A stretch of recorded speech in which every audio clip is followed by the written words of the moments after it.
Babalikan lang natin 'to saglit. Ito na yung kabuuang koneksyon ng mga terminals ang patungkol sa 12-blade three-phase induction motor.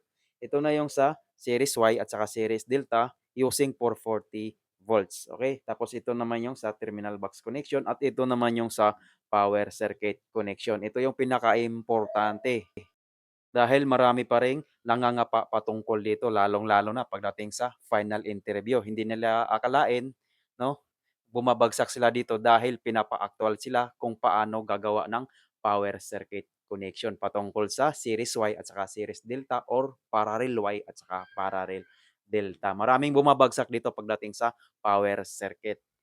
Okay.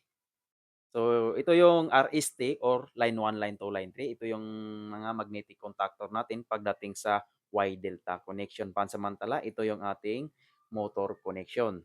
Tapos, uunahin natin yung nasa gitna, no? Ito yung mga beginnings ng winding at saka endings ng windings. O, isa-isahin natin to.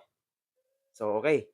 Ito yung U2 at saka U3, V2 at V3, W2 at saka W3 magka-series connection. Yan yung sa gitna. Okay. Tapos ito naman yung sa Y.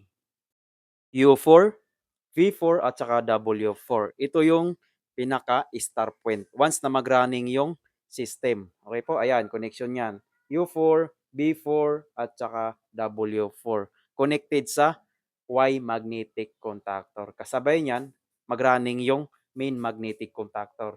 Iikot yung motor sa mabagal na parang pinaka-redundancy or pinaka-tawag nito, pinaka-primera ng motor.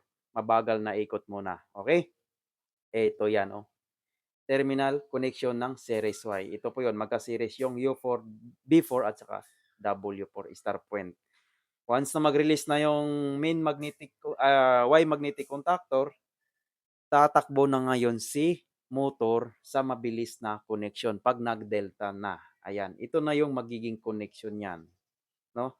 Ayan, halimbawa, tatakbo yung motor sa mabagal, naka-Y muna siya, 'no?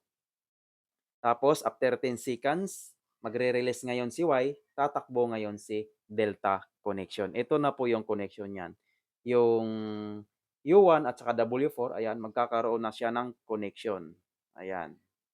Tapos, next is V1 at saka U4. Ito yon. Magkakaroon na siya ng connection pagdating sa delta. Next is yung W1 at saka B4. Ito yon, W1 at saka B4. Magkakaroon na siya ng connection pagdating na sa delta. Bibilis na ngayon yung ikot ng motor. Okay, sana may naintindihan and thank you for watching.